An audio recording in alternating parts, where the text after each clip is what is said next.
ዮሐንስ ገብረ መስቀል ዝበሃል ጀነራል ዮሐንስ መንጋግ ብዝበሃል ይዝፍለጥ ዮሐንስ ገብረ መስቀል ናይ ኤርትራ ዝምልከት ኣብ መጽሓፉ ኣብ ገጽ 447 ዝተጻሕፈ ቤት ትምህርትታት ናይ ኤርትራስ ፀረ ኢትዮጵያ እየን ነይረን ብቀደመን ኤርትራ ባሕሪ ንኢትዮጵያ ይህብን ወይ ቀይሕ ባሕሪ ንኢትዮጵያ ይምልከታን ክበሃል ክትብል ከላ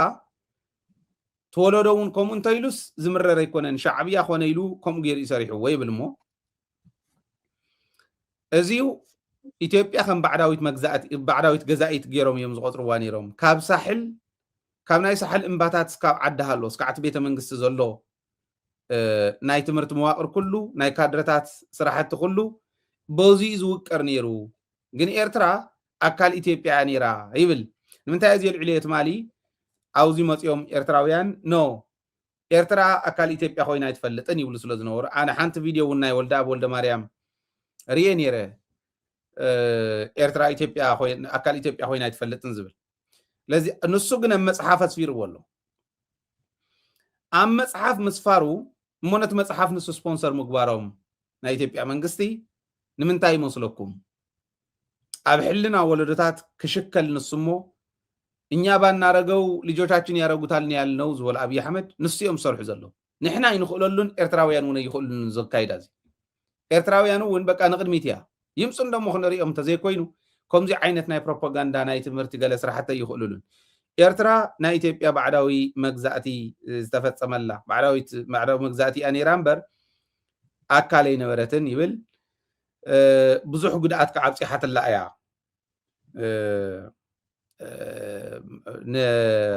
ኢትዮጵያስ ንኤርትራ ብዙሕ ጉድኣት ኣብፂሓትላ እያ ኢሎም የምህሩ እዩ ዝብል ዘሎ ንሱ ከምኡ ኢሎም የመምሂሮሞም እዩ መሳፍንትን ምዕራባውያን ናይ ምዕራባውያን ኢምፔሪያሊዝምን ኢትዮጵያን ኣብ ኤርትራ ኣብ ልዕሊ ኤርትራ ዘብፅሕዎ ጉድኣት ከቢድ ነይሩ ይብል ትትምህርቶም ከምዚ እዩ ዝብል ኢሉ ይቕምጥ ብስሩ እውን ንኤርትራ ርእሲ ንትግራይ ልቢ ነቲ ዝተረፈ ናይ ኢትዮጵያ ኣካል ግን ሽም ኣልባ ገይሮም እዮም ዝኸዱ ነይሮም ከዓ ይብል ንኤርትራ ርእሲ ዝገበርሉ ኤርትራ ኣውራ እያ ኣውራ ናይቲ ከባቢ በቃ ልዕልና ናይቲ ከባቢ ክትቆፃፀር ዝግብኣ ብልፅቲ ናይቲ ከባቢ እያ ኢሎም ንደቆም የምህሩ ነይሮም ዳስ ዋይ ባይዘወይ ቃላት ይጥቀም እዩ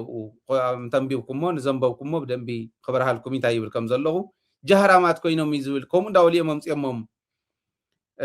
እና ካሊእ ኣይምጥነናን ነፃ ክትወፅእ ዘለዋ ኤርትራ በዚኡ ኢሎም እዮም እንዳምሃሩ ፀኒሖም ካብ ሳሕል ጀሚሮም ኢሉ ይብል እሞ ናይ ትግራይ ከዓ ስለ ትግራይ ከምህሩ ከለው እቲ መፅሓፍ ዝብሎ የዛረብ ዘለኹ ስካዕ ሕዚ ስለ ትግራይ ከምህሩ ከለው ትግራይ ልቢ እያ ኤርትራ ርእሲ እንተኮይና ትግራይ ልቢ እያ ይብሉ እሞ ልቢ ምዃኑ ግን ሓደገኛ ልቢ ትግራይ ጥውጥዋ ኢሎም እውን ይስይምዎ ከም ዝነበሩ ሓደገኛ ቀጠና ንክኸውን ትግራይ በቃ ንዓናስ ፈተና እያ ኢሎም እውን የምህሩ ነይሮም እዮም ተጋሩ ተታሊሎም እዮም ሕዚ ከም ዝብሉ ዘለው ዝብል ሕዚ ሪኢኻ ነቱ ይራኸቡ ኣለው ይጣመሩ ኣለው እዩ እምበር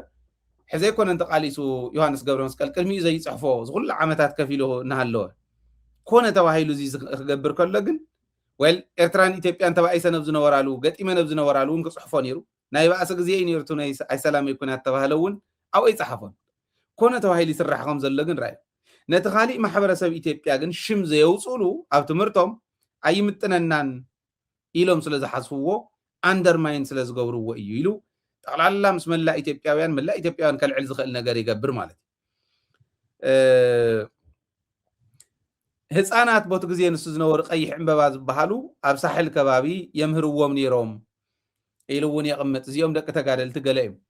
እዚ ይብል ነዚዩ እንታይ ትብሉ ኤርትራውያን ኣብዚ ዘለኩም ክተቕምጡ ትዕድል ክህብ ሕዚ እውን ኣብ ታሕቲ ክቕምጠልኩም እየ ታሊን ክትኣቱ ትኽእሉ ኢኹም ከምዚ ዝብል ትምህርቲ ነይሩ ድዩ ዝብል ኢና ንሓትት ዘለና እምበር ናይ ዮሃንስ ገብረ መስቀል መፅሓፍ ኣሚንና ኣሎ ይኮናን ኣብዚ ነቕርቦ ዘለና ማለት እዩ ዮሃንስ ገብረ መስቀል ቃል ብቃል ንመትሓዚ ኮነካ ሚኪ ቃል ብቃል ዝበሎ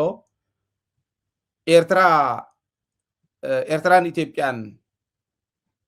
ኩናት እንተተኸፊቱ ቀዳማይ ብግንባር ዝርከብ ኣነ መንግስቲ እውን ዘይፀዋዕኒ ኸይድ እየ ዝበለ ሰብኣይ እዩ ምናልባሽ ንክትርድኦ ኢለ ሰመልከትና እውን ከምኡ ክትቀፅል ትኽእል ኢኻ ታሊንካ ቀሚጠልኩም ኣለኹ ክትኣትው ትኽእሉ ኢኹም ካልኦትኩም ግርም እሞ ዮሃንስ ወይ ድማ ጆን መንጋግ ካፍሪ ዝግበኦ ባይዘው ሰዓት እዚዩ ትትማሊ ምሳላት ተሰሊፉ ኣብ ትግራይ ዘካየዶ ጨፍጫፍ ንሱ ንባዕሉስ ካብኡ ተማሂሩ ማለት ካፍሪ ዝግበኦ እቲ ኣብዚ ግን ኤርትራውያን ሕዚ ሰብ እዚ ትግራዋይ እዩ ንበልና እምበር ትውልዲ ትግራዋይ ኮይኑ እምበር ክሒዱ ምስ ሽዋ ዘሎ ሓይሊ ዝተሰለፈ እዩ ብመንፈስ በተሓሳሰባ ብዕላማ ናይ ደርጊ ትግራዋይ ተወሊዱስ ደርጊ ኮይኑ ማለት ንሪኦም ኣለና ሕዚ እቶም ናይ ደርጊ ንሱ ዝሰርሑ ዘሎ ማለት ትማለይ ጀነራል ኮይንካ ዝኩሉ ጅግነት ሰሪሕካ ተባሂልካስ ዝውሪድካ ካብቲ መስመርካ ወፂኻ ክትከድ ዘለካ ግን ምስቶም ናይ ደርጊ ኣካላት ኮይንካ ትሰርሑ ዘለካስ ብሱኸ እቲ መፅሓፍ ከ እቲ ፌደራል ማለት እዩ ባዕሉ ኣብይ ኣሕመድ ዘይ ንኡ መንቀሳቀስ ዝኾንዎ ሪሶርስ ወይ ድማ ቱልስ እዩ ዝጥቀም ዘሎ ብሓደ ወገን ካብቲ ናይ ትግራይ ተወላዲ እውን ምስኡ ዝስለፍ ደኾኑ ይረክብ እዩ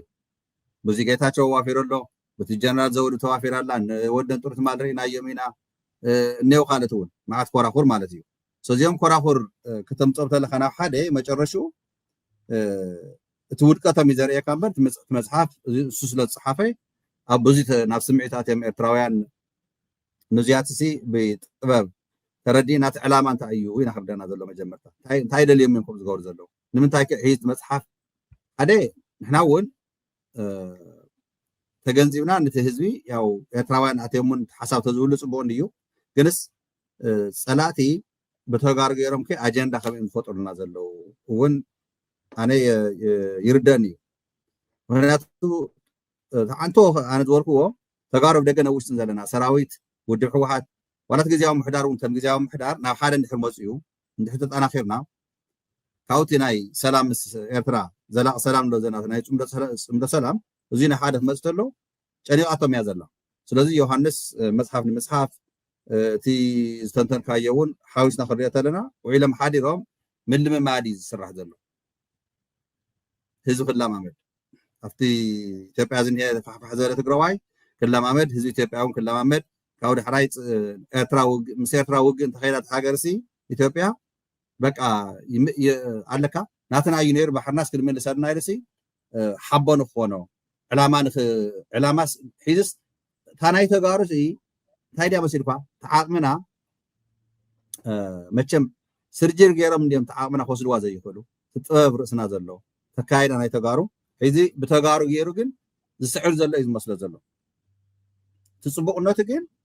ከምዚ ዝመሰሉ ከምኒ ዮሃንስ መንጋግ ዝመሰሉ ተጋሩ ጠቕላላ ካብ ስነምሮ ተጋሩ ወፂኦም እምሮኦም መተሓሳስቦም መካይዶም መውዓልቶም መተሓድርቶም እቶም ናይ ሽዋ እዮም እቶም ናይ ደርጊ ክብል ተለኹ እውን እቶም ሒዙ ዝኒኦ ወለዶ ገሊኦም ክልተ ግዜ ተማረኹ ኣለው ከሎ እንዲኦም ግን እቲ ሻዕብያ ዝማረኹ ሰብኣይ ርኢናዮ ኢና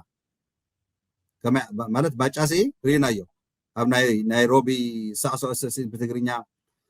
ናይ ኤርትራ ናፅነት ክብሪ ዘኽበሩሉ መዓልቲ ምስ ተማረኸ ቀደም ከዓ ነየ እንታይ ዓይነት ሙዚቃ ድሪፎሞ ኣብ ኤርትራ እንዳሃለወ እዚኣት ኩሉ ክንሪኦ ተለና ብቶም ሃቶም ዝሰርሕዎ ዘለዎ ናይ ባዕሎም ፕሮፓጋንዳ ናፍቲ ናይ ተጋሩ ከምኡ እውን ካብ ኤርትራውያን እውን እኔው እዮም ዝክሓዱ ምስ ብልፅግና ኮይኖም ምስ ሻዕብያ ደምሲሶም በቃ ንሰምፁ ሓንጎስ ኤርትራውያን ኮይኖም ነገሩ ኤርትራውያን ኮይኖም ዘይኮነስ ኢትዮጵያውያን ኮይኖምስ በቃ ምስ ኢትዮጵያ ትሕሸና ሓደ ግዜ ስለ ዝደንገፁ ኣለዉ እንዲኦም ብሓደ ግዜ ዝደንገፅ በቃ ክላእ ድሕሪ ሒዚ ተስፋ የብለይ ናብ ኤርትራስ ኣብ ሃገረይሲ ሃገር ለስ ክደራደረላ ንኤርትራ ሰይደን ዝብሉ እውን ኣለዉ እዮም ስለዚ ነዚኣቶም ከምዚኦም ዝመስሉ ሓዋዊሱ ከመይ ገይረ ክሰብኽ ከመይ ገይረ ክእምን እየ ኢሉ ዝሓስቦ እንተሎ እቲ ኣየኦም ናይ ኣየሃቶም ስራሕ ዝሰርሑ ዘለዉ ከዓ ነየ ንዮሃንስ መንጋግ ናይዚኣቶም መፅሓፍ ብናተይ ቀልዲ እዩ ምክንያቱስ ኤርትራሲ ክበፅዎ ሃይ ከም ዝደሊ ንዞም ናትና እያ ባሕሪ ናትና እዩ ክነምፅኦ ኢና ገድታት ዝበሃል ዘሎ 34 ዓመት ናፃ ኮይና ቅድሚ ኻ ነየ ኣብ ቃልሲ ዝነበረ ህዝቢ ጽባሕ ንጎ ብርጌድ ሓመድ ይበል ሻዕብያ ይበል ገለ ይበል ኤርትራዊ ብኤርትራውነቱ መሬቱን ባሕሩን ሕሊፍሱ ኢሉ ከም ዘይህብ ካን ፍሉጥ እዩ ባይ ዘ ወይ እዚ እንታይ ሓደጋ ዘምጽ መስለካ ሃይለ ሓወይ ሓደጋ ማለትስ ነቲ ህዝቢ ኢትዮጵያ ማለት ነቲ ምስኪን ቪድዮታት ናርኢ ሆነ እንዳጋጣሚ ሕልፍ ክብሎም ማዓትስ ደቂ 16 15 ቆልስ ከመይ ገይሮም ናፍቲ ዕጥቂ ከም ዘእተውዎም እቲ ናይ ብልጽግና ካይዳስ ብጣዕሚ ዝሕዝነካ እስ ምትኳስ ርዮም ናስተኩስናስ ምንም ዕላማ የብልና ምጭማስ ዝበሃለ ይንፈልጥ መጨረሻ ግንስ አልፋቸዋል ብሎና ብሎ በቃ መኪና ምጥቶ ጣኑን ከዛ መጣን ይዝላ ተማረ ካብቶም ተማረ ቆዱ ብጣዕሚ ዘስከፈካና እዚ ኤርትራውያን ሓሪኖም ከም ዝቃለሱ ሓሪኖም ንጸላእቶም ከም ዝምክቱሲ ፍሉጥ እዩ ግን ዓቅመለና ሓያላትና እናበልናውን ዋላ ንሕናውን ይኹንሲ ኮይናትሲ እንታይ ዓይነት ጉድኣት ከም ዘምጽእ ኣቀድመ ብላ ክንሓስበሉ እዚኣቶም ግን ንተጋሩ ዘይውክሉ ምዃኖም ከምዚ እንዳጋጣሚ ትግራዋይ ስለ ዝኾነ ዮሃንስ መንጋግ ኣብ 4 ኪሎ ከፊሉ ምስ ንጌታቸው ምስ ጻድቃን ንትግራይ ውክልና ወይ ድማ ንትግራይ ንህዝቢ ትግራይ ንማንም ንባዕሉ ውንሲ ከም ትግራዋይ ዘይኮነስ ከም ናይ ሽዋ ሓይሊ ከም ናይ ደርጊ እዚኦም ምስ ደርጊ ተሰለፉ እዮም ደርጊ ከዓ እንታይ ከም ዝደሊና ንፈልጦም ኢና ስለዚ ተጋሩን ኤርትራውያን ነዚ ልቢ ክንገብር በተለይ ኤርትራውያን ሲ ትኩረትኩም ሲ ክዓቢ ክእል ኣለዎ እዚ ሓደ ውልቀ ሰባት ተጋሩ ከምዚ ኢሎምና እዮም ሚድያ መፅኦም ከምዚ ይበልና ገለገለ ትብሉ ድማ ትኩረትኩም ሲ ተዓብይ ተፍቲ ኣዲስ ኣበባ ዝፈሓስ ዘሎ ገመድ ከመይ ዓይነት ገይሩ ከጥፈአና ዝመፅእ ዘሎ ሲ ንክልተይና እውን ብስሩ ንዓና እውን ሓደጋ እዩ ባይዘው ኣነ ንኤርትራውያን ተሓሊቕ ኣይኮነን ባዕሎም ኣለዎ እምሱ ነገር ግን ከም ተጋሩ ከም ኣሰላልፋና ከመይ ክመቻች ኣለዎ ሰላም ክመፅእ ተኮይና እውንማ ተሽዋዝኒ ሓይሊ ምሳኻ ሰላም ክደራደር ብሰላም ክነብር ዝደሊ ናትካ ዓቕሚ ናትካ ሓይሊ እዩ ስለዚ ንሕና ተጋሩ ኤርትራውያንን ብሓደ ተሰሊፍና ኣብ ክልተይና ዘሎ ዝነበረ ጎንፂ ኣብ ክልተይና ዝነበረ ርሕቀት ኣቕሪብና እቲ ብሕጊ ዝኽየዶ ብሕጊ ክንከዶ ኢና እቲ ብሰላም ተራዲእና ባዕልና ንፈትሖ ባዕልና ግን ቀዲምና ተመሊስና ናብ ኩናት ዘይንኣትወሉ ኣብ ዘሎ ውልቀ ሰባት ከም ንጌታቸው ከም ዮሃንስ ወይ ድማ ጆን መንጋግ ግን صحافه መጽሓፍ ስናይ ናይ መጨረሻ ውድቀት ናይ ብልጽግና እቲ ብልጽግና ደልይዎ ዝነበረ ከም ዘይረኽቦ ግን እርግጸኛ እየ ስለዚ ኣብዚታይ ዘለየና ኣፍልጦ ኢንፎርሜሽን ከም ዝሸር ጌርና ተጋሩን ኤርትራውያን ተረዲእና ኣሰላልፋና ክነመዓራሪ ከምቲ ጌታቸው አንተ ኢልዎ ዝበልና ጌታቸው ምስ ማንም ዝኾነ ኣካል ተሰሊፈን ሕወሓት ከጥፍየ ኢሉ ኣልበቃል ኢልዎ ብባዕሉ ቅድሚ ሒዚ ንሕወሓት ምጥፋእሲ በቃ ዘይከዶ ርሕቀት የብለይን ኢሉ ዘይስለፎ ሓይሊ ምስ ዝኾነ ይኹን ተሰሊፈስ ንሕወሓት ከጥፍየ ሒዚ ከዓ ናይ ዮሃንስ መንጋግ እንታይ እዩ ዝኾነ ምክንያት ፈጢርና ናይቲ ቆልዓ ምሳሌ ዘምፅኸቦታ እየ ነቶም ኢትዮጵያውያን ካብቲን ኣሬና ምፂናስ ሞራል ንክረኽቡ ናይ ተጋሩ ርእሲ ክረኽብዎ ይኽእል ዘበለኒ እውን ንሕና ኣብ ዝኾነ ግዜ ኩናት ዕላማ ኣለና ሃገርና ሕሊፍና ኣይንህብን መስዋዕቲ ንኸፍል እኮ ናፅነትና ኮሎ እዩ ናትና ናፅነት ማንም መፅኡ ክገፀና ማንም መፅኡ ክደቕሰና ኣይንፈቅድን እዚ ከዓ ኣብ ሕድሕድ ኤርትራውያን እምሮ ስለ ዘሎ ኣብቲ ኣቀራርባና ኣብቲ ኣረዳድኣና ግን ትግራዋይ እንዲ ከምዚ ኢሉ ግንጥልካ ሓደ ኤርትራዊ ከምዚ ክብል ከለካ ከምዚ ነቲ ህዝቢ ኤርትራ ከም ዝወከለ ዮሃንስ መንጋግ ግን ተነፂሩ ከም ዝወፀ ኣብቲ ናይ ትግራይ ጀኖሳይድ እውን ተሳቲፉ ከም ዝነበረ ሒዚ ዝፅሓፍ ዘሎ መፅሓፍ ግን ናይ ብልፅግና ናይ ትኩሽ ሓይሊ መፅኡ እቲ ሰሜን ዝኒሄ ህዝቢ ንምጥፋእ እዩ ንኤርትራ ጥራይ ከይመስለኩም ግን የላማሙድ ዘሎ ነቲ ህዝቢ ኢትዮጵያዊ እየ ዝብል ዘሎ ወይ ድማ ኢትዮጵያ ዓጢቑ ናብ ትግራይ ናብ ኤርትራን ክስለፍ ዘግብሮ ዘሎ ከመይ ገይረ ሞራል ክህቦ ከመይ ገይረ ከጠናክሮ ከመይ ገይረ በቃ ባሕሪ ኢለሲ እሚነ ኣሰሊፈ ምፅሲ ኣብ ኩናት ክደፍአለይ ይኽእል እዩ ኢሉ ዝሓስቦ ዘሎ ግን ከምዘይሳክዐሉ ከዓ ነየ ሓቢርና ንቃለሶ ይብል ሃይድ ሓወይ እዝሮ ግን እቲ ናይ ዮሃንስ መፅሓፍ ኣነ ሓቂ ምዝራብ ብቲ ንስኻ ዘረዳእካንን እቲ ህዝበርካ የኔ እምበር ኣነ ዮሃንስ በሃል ሰብኣይሲ ድሕርታ ትግራይ ኩናት ኣይከታተለኒ እወ ሕዚ እንታይ መሲልካ እቲ ብጣዕሚ ዝሕዝን ንሳቶም እውን ኣይተረድእዎን ናይ ዲጂታል ዘመን ምህላውና ኣብ ዝኾነ ይኹን እዋን ኣብ ዲጂታል ዘመን ክብድሉ ከለው ከጥፍኡ ከለው ፅቡቅ ክሰርሑ ከለውስ ቶሎ ብማይክሮ ሰከንድታት ኣርካይቭድ ዝኸውን ምዃኑ ተረድኡ ኣይኮኑን ብምልኦም ቶም ሕዚ ከይዶም ዝኸዱ ከይዶም ንብሎም ዘለና ንምንታይ ኢኹም ዝብል ዘለኹ ኣብቲ ሕሉፍ ዝበደሉ ኣብኡ ዝነበሩ ሰባት ተዘይነጊሮም ና ቴክኖሎጂ ስለ ዘይነበረ ልክዕ ከምዚ ብርዥዋ ዝነገረና ናይ ጻድቃን መፈንቅለ መንግስቲ ምኮራ ኣብ 93ስ መፈንቅለ መንግስቲ ሞኪሩ ዝነበረ ሰብኣይ ሰብ እንዳጨነወ ክመፅእ ዝገበሮ ናይዚ ዘመን እዚዩ ቴክኖሎጂ ኣብቲ ግዜ ንሱ ስለ ዘይነበረ እዩ ምክንያቱ መፈንቅለ መንግስቲ ይትረፍ እሞ ትግራይ ከም ድላያ ትኹን ስለ ምዕራበይ ይእትወናን ስለ ተፈናቀላይ ይእትወናን ጥራሕ ስልጣን ቴክ ኦቨር ንግበር ክብል ከለኮ ቆብ በቢልና ሒዝና ናብ ህዝብና ኣብፅሕና ብድምፁ ብናይ ባዕሉ ምስ መን ይሰርሕ ከም ዘሎ ምስ ንመን ከም ዝራኸብ ድልየቱ እንታይ ምዃኑ እውን እኮ መርትዖ ኣቕሪብና ኣብቲ ግዜ ንሱ ስለ ዘይነበረ ግን ሰብ ዝነግረካ ከምቲ ብርዥዋ ዝነገረና ማለት እዩ ሕጂ ኮይኖም ክሰርሑ ከለው ጌታቸው ማለትስ ኣብ ላዕሊ ሰቂልካዮ ዝነበርካ ሰብ ትዛዓበየ ስልጣን ሂብካዮ ዝነበርካ ሰብ ከምዚ ክባላሾ ከለካ ምርኣይ ንላዕሊ እንታይ ዘሕፍር ኣሎ ዮሃንስ መንጋግ ማለት እውን ዮሃንስ መንጋግ ንኣብነት ኣብ 604 ዝበሃል ኮር ናይ ደርጊ ክድምሰስ ከሎ ፍሉይ ተራ ካብ ዝነበሮም ሰባት ሓደ እዩ ፍሉይ ኦፕሬሽን ካብ ዝገበሩ ሰባት ሓደ እዩ ብኩናትስ ይፍለጥ እዩ ከምዚ ዝበሉ ጀጋኑ ዝነበሩ ሰባት እንታይ እዩ ወሪድዎም ናብኡ ወሪዶም እኒአው ክትብል ከለካ ክትሓስቦስ እቶም ገለገሊኦም እኳ ደሓን ብዙሕ እውን ኣብቲ ውግእ ኣትዮም ዘዋግኡ ሰባት ኣይኮኑ በዓል ጻድቃን በዓል እኒኻትብሎ በዓል ወደሸብር በዓል ሳሙራ ግን ኣብቲ ውግእ ኣትዮም ዘዋግኡ እዮም እቶም ዘይዋግኡ ኮሚሳራት ዝነበሩ እውን ግን ኣብ ዝለዓለ ሓላፍነት ኢታማዦር ሹም ኮይኖም እውን መሪሖም እንዲዮም ኢታማዦር ሹም ትውግእ ዝመርሕ ብላዕሊ ክልቲኦም ኢታማዦር ሹም ዝነበሩ እዮም ጻድቃንን ሳሙራ ዮሃንስ ገብረ መስቀል ከዓ ከም ዝብለካ 604 ማለትስ ናይ ሽረ ኦፕሬሽን ማለት እዩ ታባ ወያነ ጽንዓት ዝመስክረሉ ጅግንነት ዝሓዘ ሰብኣይ ከምዚ ኢሉ ክወድቕ ከሎ ዝላሸወ ብሒቕ ኮይኑ ዝላሸወ ሕልበት ኮይኑ በላዕ የብሉ ተሰንኪቱ ክወፅእ ዘይኽእል ዓይነት ታሪክ ፅሒፉ ክሓልፍ ግን ንምንታይ እዩ ከምኡ መሪፁ ኣነ ይገርመኒ ክሓስቦ ከለኹ እዚ ኩሉ ሰሪሖም ንድሕሪት ክምለሱ ኦረዲ ትሰርሕዎ ዝድምስስ ክሰርሑ ከለው ምሕዘን እዩ ኣብ ጥቃኦም ሰብ እንተሃልዩ ክነግሮም እዩ ዝግባእ ተጋገይኹም ዘለኹም ክብሎም እዩ ዝግባእ ታሪክ ከዓ እንተፅሒፍካዮ ገብረ ኣስራት ሕዚ ኩሉ ናይ ሕወሓት ተኣምር በቃ ብዜሮ ባዚሑ ይቅርታ ኢትዮጵያውያን ኢሉ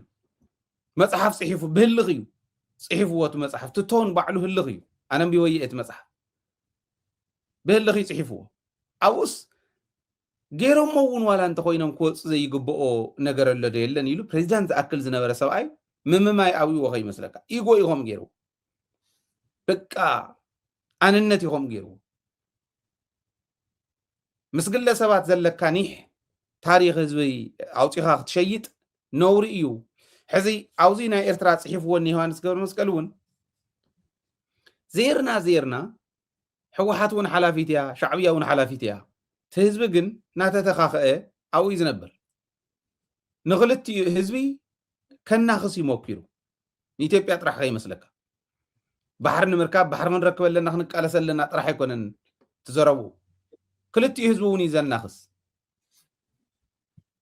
ሻዕብያስ ፀረ ትግራይ እውን ነይሩ ፀረ ኢትዮጵያ ጥራሕ ኣይኮነን እዩ እኮ ዝብል ብስሩት ዋና ትሕዝቱ ሕዚ ትግራይን ኤርትራን ከይትራኸባ ማለት እንዲ ህዝቢ ትግራይ ተኸቢብካ ንበር ማለት እዩ ኣብቲ ኸበባ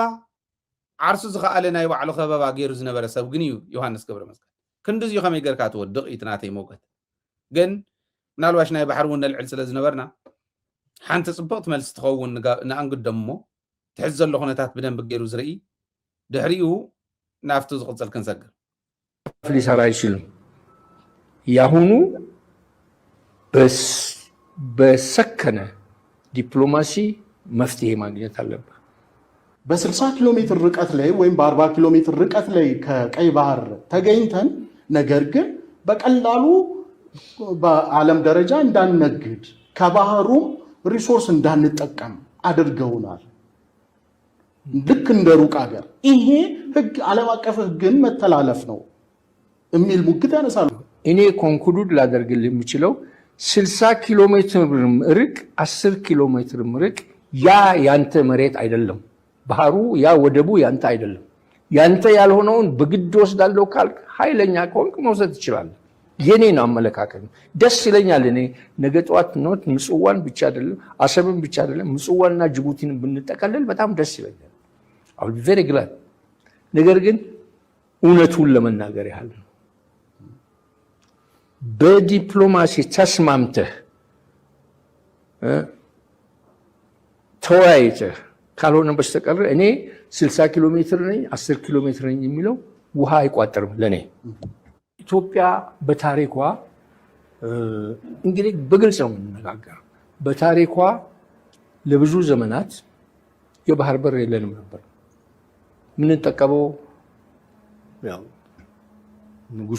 ንጉስ ምኒልክም የሚጠቀሙት በጅቡቲ ነው። ኤርትራ በጣሊያን ነበር ያለችው። ምጽዋም ሆነ አሰብ የኛ አልነበረም። ዲስ ኢዝ ፋክት። ይሄ የታሪክ ሀቅ ነው። ንጉሱ ግርማዊ ቀዳማዊ ኃይለ ሥላሴ ኤርትራን ከእናት አገሯ ብለው ባዋሃዱበት ጊዜ ሁለት በር ነበረን። ኦኬ፣ ያ በር ደግሞ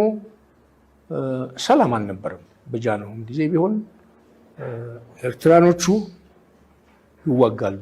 በዓለም አቀፍ ሕግ መሰረት አንድ መንግስት የፈረመውን የሚቀጥለው መንግስት ሊሽረው አይችልም። መለስ እውን ኢልዎ ነይሩ እዚዩ ዓሰብ ንምንታይ ሂብኩም ዝብል ኦልሬዲ ናይ ዓለም ለኸ ደረጃ ፈሪሞም ምኒልክ ዝሃብዎ ከመይ ገርና ነምልሶ ዝብል እንተሃሊኩም ሚንስ እንተሃሊኩም ሒዝኩም እስክንዕበሉ ኢልዎም ነይሩ መለስ እውን እሞ ኣብዚዩ ምናልባሽ ብደንብ ገይሮም መሊሶም እዮም ኢለ ስለ ዝሓስብ ክንሓልፎ ኢና ምስ ሰዓትና እውን ግን ትገልፀሎም ሕፅረ ቢልካ ሃይለ ብዙሓት መናእሰይ ኤርትራውያን ኣምሓርኛ ይኽእሉ ሓቂ ጌጋ ከይመስለካ ሕፅረ ቢልካ ታዝበልዋ መልእኽቲ ተትገልፃ ንስኻ ፅቡቅ እዩ። ምክንያቱ ተምሓርኛ ይሰምዑ እያ ግን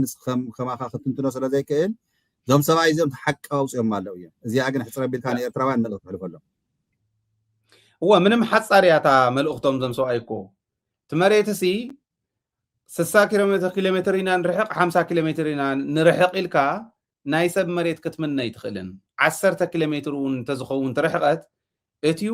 ትመሬት ይኹን ትባሕሪ ትወደብ ናይ ሰብ እዩ በዓል ዋና ኣለዎ። ስለዚ ናይ ሰብ ካብ ምምናይ ብፅቡቕ ዲፕሎማሲያዊ ረኽቢ ተጠቃሚ ምዃን እዩ ዝሓይሽ እዩ። ልደቱ እውን ብደንብ ገይሩ በኣምሓርኛ እዩ ደኣ ንሱ እውን እምበር ገሊፅዎ እዩ። ኢትዮጵያ ብናይ ኤርትራ ብኤርትራ ወገንስ ምንም ዓይነት ተኻርያ እውን ከይትጥቀም ዝገብር ዓይነት ኣካይዳ እዮም ዝኸዱ ዘለዉ ኢትዮጵያውያን። ኣብዪ ኣሕመድ ብዝኸዶ ዘሎ መንገዲ ብሓይልስ ባሕሪ ክረክብ እየ ወደብ ክረክብ እየ ኢሉ ከይዱ እሞ እንተረኺቡ ንፅባሒታ ኣነ ፖለቲከኛነተይ ክለቅቕ እየ ኢሉ ደደብ ነኝ ማለት ነው እንዳበለ እንደም ባዕሩ እንዳፀረፈ ኣላቅም ፖለቲካ ማለት ነው እንድሕር ቀፂለ ኢሉ እዩ ዝገልፅ ነርና። ናይቶም ወዲ ናይቶም ኣቦ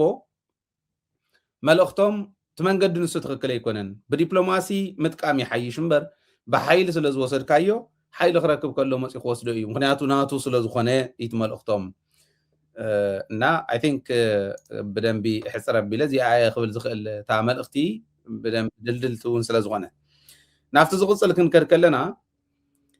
ያው ሰቢሩ ኣለኹ ግን ምስሊ ስለ ዘየብሉ ምንም ብኦዲዮ ክንእቶ ይንኽእልን ኢና።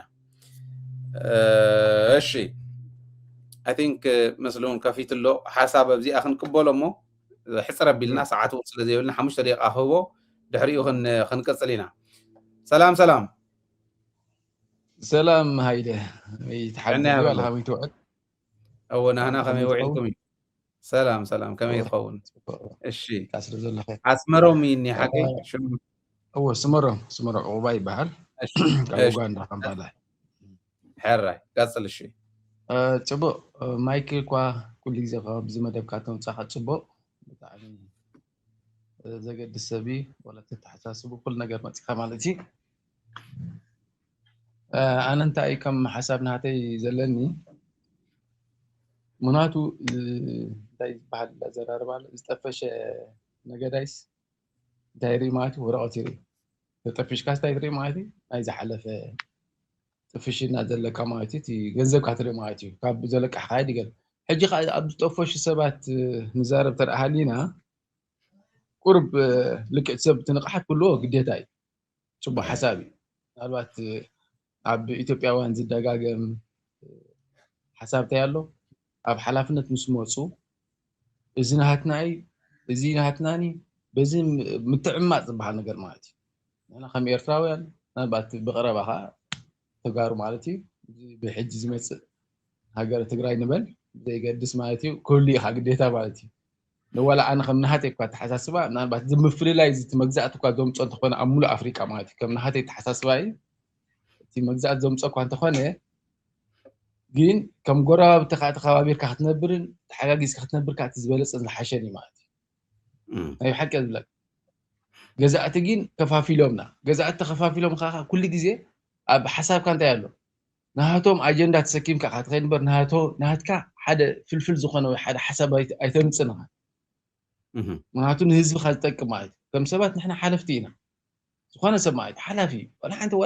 ዋላ ሚልዮናት ገንዘብ ሃሊካ ሃይለ ሒዝካ ይትኸይድና ገዲፍካ ኢኻ ትኸይድ ብድሕሪኻ ዝወስቶ መን ብዘይገድስ ማለት ንሕና ኣብ ኣፍሪቃ ሓደ ሽግር ኣለና ኩሉ ግዜ ናይ ሰብ ተገዛእቲ ኮይና ክሳብ መዓዝ ከም ንነብር ኣይርዳእንን እዩ ማለት ከም ሰብ ከም ስመሮም ኣነ ማለት እዩ ንሳቶም ግን ተገዛእቲ እንዳኾንና ከም ንነብር ግን ይገብሩና ኣሎ ክሳብ ሕጂ ማለት እዩ ዋላ እቲ ዝመፅእ ዘሎ ወለዶ ማለት ግደፉ ክሳብ ሕጂ ዘለና ወለዶና ሃትና እሞ ይፅናሓልና ተተሓሳስባና ማለት ዘሎ ብሕጂ ዝመፅእ ዘሎ ወለዶ እንታይ ክኾን ኢልካ ክትሓስብ ከለካ ግን ናይ ብሓቂ ዘሰክፍ ነገር ሕጂ ድሓን ኣብቲ ዘረባኸ የንውሕ ምናልባት ዞም ሰብ እዚኣቶም ትግራዎት ንበሎም ኣምሓር ንበሎም ኦሮሞ ንበሎም ብዘይገድስ እዚ መሬትና እዩ ባሕርና ነይሩ ከምዚ ክስታይ ሕጊ ኣሎ ብሕጋዊ ነገር ትኸደሉ ትኽእል ማለት እዩ በቲ ሕጊ ተቐይድካ ክትኸይድካ ትግደድ ኢኻ ከምዚ ኣቦና ክብልዎ ዝፀንሑ 10 ኪሎ ሜትር ይኹን 5 ኪሎ ሜትር ይኹን ብዘይገድስ ማለት እዩ ሕጊ ናይቲ ሃገር ተኸቲልካ ክትኸይድ ግዴታ ኣለካ ሓደ እዩ ዘሎ ካልኣይ ስለምንታይ ኢና ክንሰማዓሉ ዘይንኽእል መገዲ ዘይንፈትን ከም ሳልሳይ ካባና ይኹን ካባኹም ኣብ ከርባሓካ ዘይክእል ፖለቲካ ኸይድካ ንህዝብኻ ክጎድእ ዝኽእል መገዲ እንዳፈጠርካ ንዝቕፅል ወለዶታት እንዳድመኻ ክትነብረሉ ትኽእል መገዲ ከመይ ደረጃ ኣለና ብኣንጻሩ ኣነ ኣብ ፅቡቕ ተረእ ሃልየ ከም ዕሱብ ኮይነ ኣብኡ ዘገልግል ተረእ ሃልየ ማለት እዩ እዚ ሰብ ተመዛቢልዎ ደሎ ብኩናት በሎ ብካልእ ባህርያዊ በሎ ኣበየናይ ደረጃ ኣሎ ኢለ ይሓስብ ዶ ከም ሰብ ይሓስብ ዶ ኣነ ማለት እዩ ሕጂ ነዚ መገድታት እዚ ኩሎም እቶም ኣብዚ ዝኸዱ ዘለዉ ሰባት ተረባሕቲ ናይ ነብሶም ክኾኑ ዝደልዩ እምበር ተረባሕቲ ናይ ህዝቦም ኣይኮኑ ንሕና ኣነ ክነገረካ ሃይል ተጋሩ ሓደ ዝሰሓትኩሞ ነገር ኣሎ ዝናተይ ርእተይ ግዴታ ብክስታይ ኣይትበሎ ማለት ساقم يلا دقيقة 5 دقيقة هيبقى نيرة ودي خيال لها 3 دقيقة خلصك እሺ ፅቡቅ ዝተሰሓተ ነገር ኣሎ መጀመርያ ንሕና ከም ሰብ ኣብ ገዛኻ ደሎ ምድሪ ቤት ምስ ፅርኻ ኢኻ ናብቲ ካልእ ደሎ ምድሪ ቤት ከይድካ ክተፅሪ ትኽእል ኣብ ውሽጥኩም ደሎ መጀመርታ ክትፅርዮ ኣሎ ስለምንታይ ከም ዝኸውን ደሎ መን እዩ ከምኡ ዝገብሮ ደሎ ስለምንታይ ካባና ይኸዱ ኣለዉ ስለምንታይ ካብኡ ናባና መፁ ኣለዉ ነዚ መጀመርታ ምስ ፀረየ ምስ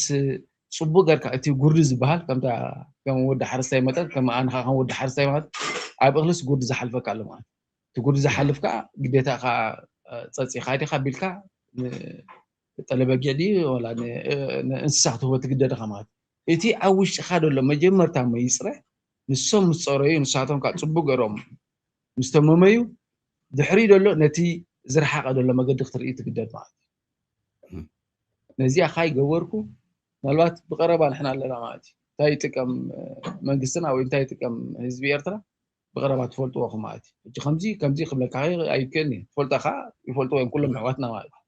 ሕጂ ከዓ ንስኻትኩም እንታይ እቲ ኣብ ውሽጥኩም ደሎ መጀመርታ ምስ ተፅረኹም ምስ ገለገለ ሰባት ኣነስ ይዘራረብ ይኸሉ ግዜ ማለት እዩ ዋላ ኣብ ትግራይ ነቶም ከይዶም ዘለው ኣብቶም ከይዶም ዘለው ናብ ብልፅግና ዝኸዱ ትኩረት ካብ ምግባር ኣብ ውሽጢ ትግራይ ምስራይ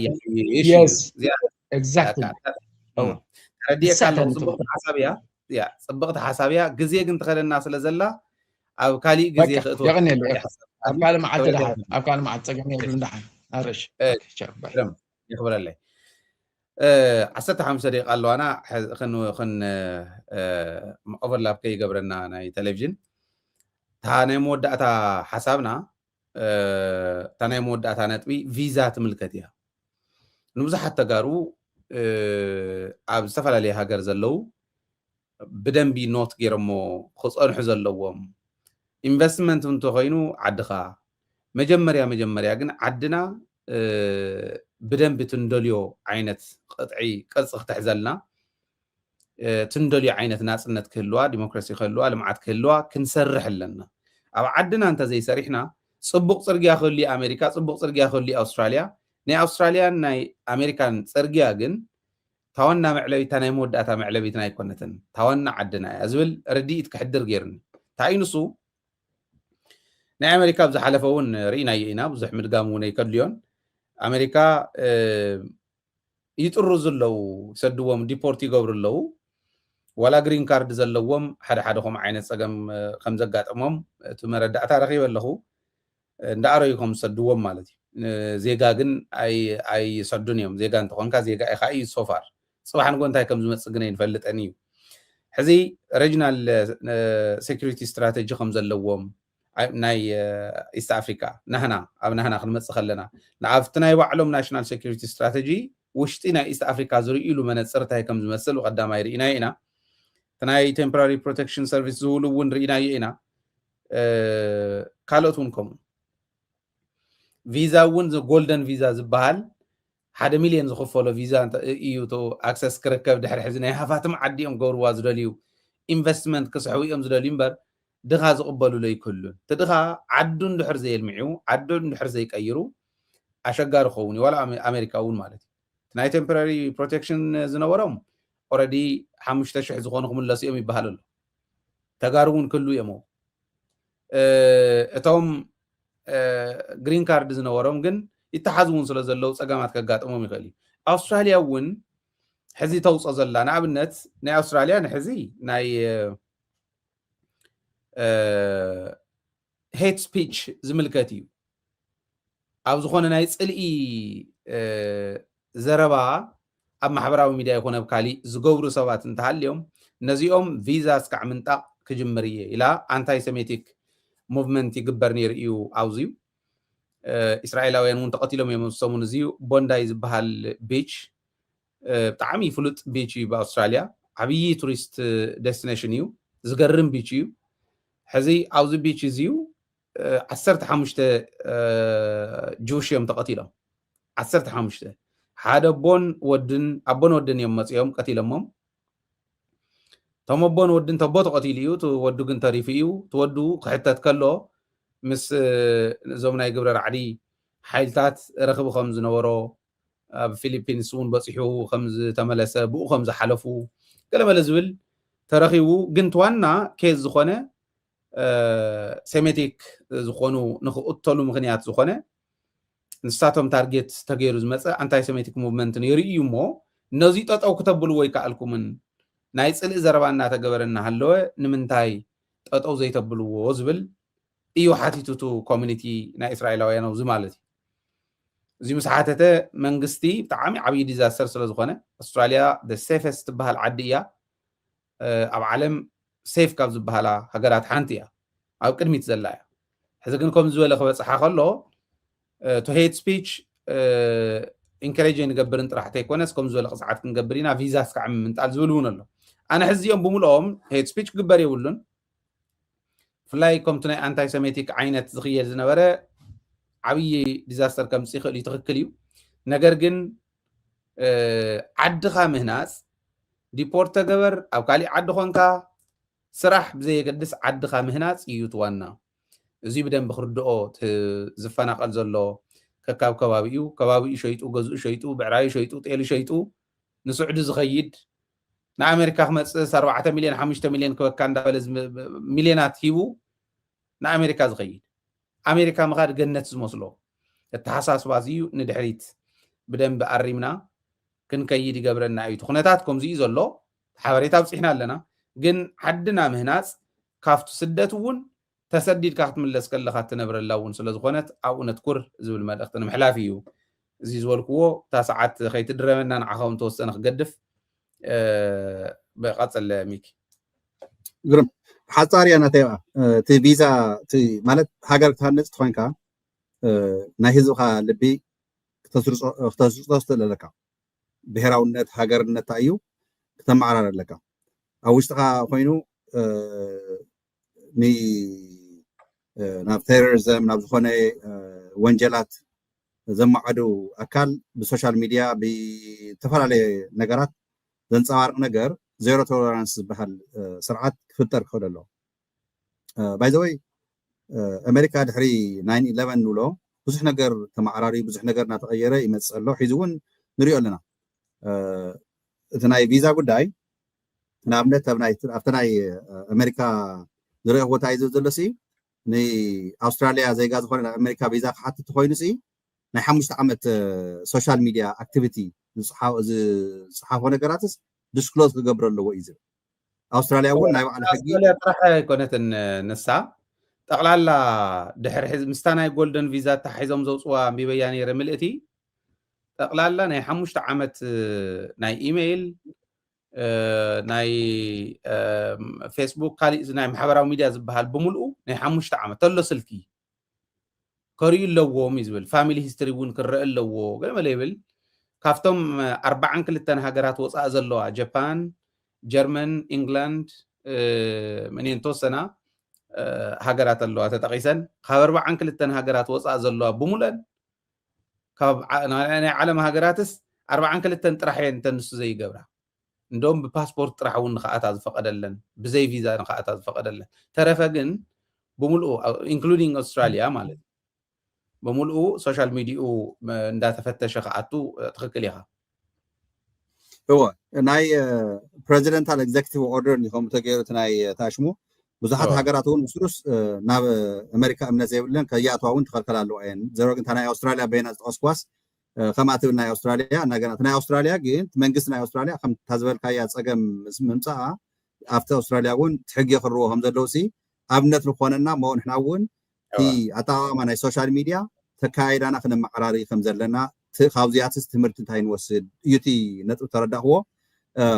እዚ ሓውና ጋሻና ግን ያው ፅቡቅ ሓሳባት ኣቕሪቡ ኣብታ መጨረሻ ግን ንእሽተይ ኣነ ጥንቅቕ ክንብለሉ ዝግበአና እንታይ ኣሎ ሃይሊ ሓወይ ይመስለካ ተጋጊኹሞ ተጋሩ ገዛኹም ተጥርዩ ኣለኩም ገለ ዝበላ ቃላት ኣብዚኣ ሓደ ግዜ ናብ ካሊእ ስለ ዝሽረፍ ጥንቅቕ ክንብለሉ ፅቡቅ እዩ ተጋሩ ንምንታይ እዮም ናብ ብልፅግና ከይዶም ንፈልጦ ኢና ንሕና